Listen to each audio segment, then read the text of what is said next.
But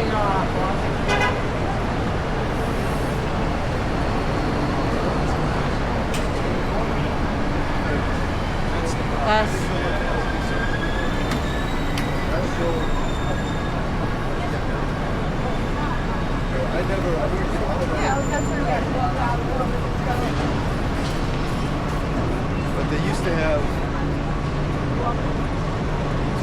their first get there, buffet for $7.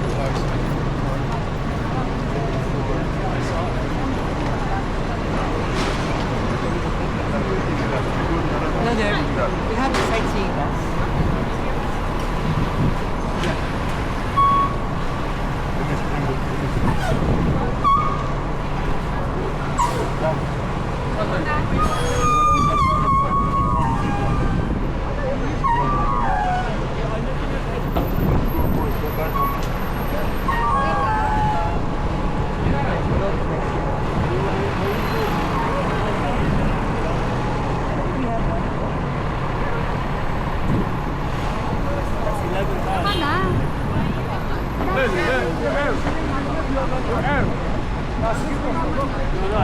That's for the Pier was ready.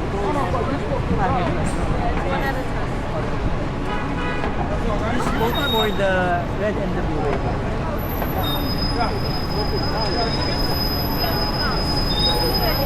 Uptown and downtown. Is it closed?